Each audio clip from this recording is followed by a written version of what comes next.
Surat police દ્વારા Chinese દોરીના વેચાણ સામે કાર્યવાહી કરવામાં આવી રહી છે। ત્યારે એલસીબી ઝોન 2 બાદ સારોલી પોલીસ દ્વારા નિયોલ ચેકપોસ્ટ પાસેથી ચાઇનીઝ દોરીનો જથ્થો કબજે કરવામાં આવ્યો છે, જેમાં એક ઈસમ રાજસ્થાનથી સુરત ખાતે ચાઇનીઝ દોરી વેચાણ કરવા માટે લાવતો હોવાનો ખુલાસો થયો છે। સારોલી પોલીસ દ્વારા કુલ 108 જેટલી ફિરકી કબજે કરવામાં આવી છે।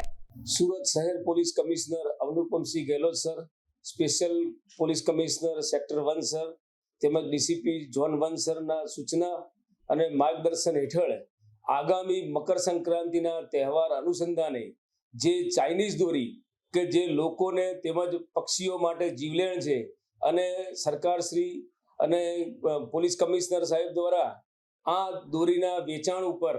અને વપરાશ ઉપર પ્રતિબંધ લગાવવા અંગેનું જાહેરનામું પણ પ્રસિદ્ધ કરવામાં આવતા હોય છે, જેના ભાગરૂપે સારોલી પોલીસ સ્ટેશનની ટીમ નિયોલ ચેકપોસ્ટ ઉપર વાહન ચેકિંગ દરમિયાન એક ઈસમ રઈસ શોકત સોલંકી કે જે ઉધના જીવન જ્યોત પાસે રહે છે તેની પાસેથી 2 થેલામાં કુલ 108 નંગ ચાઇનીઝ દોરીની ફિરકીઓ જેની કિંમત રૂપિયા 16,200ની મત્તાની સારોલી પોલીસે જપ્ત કરેલ છે અને સદર ઈસમ વિરુદ્ધ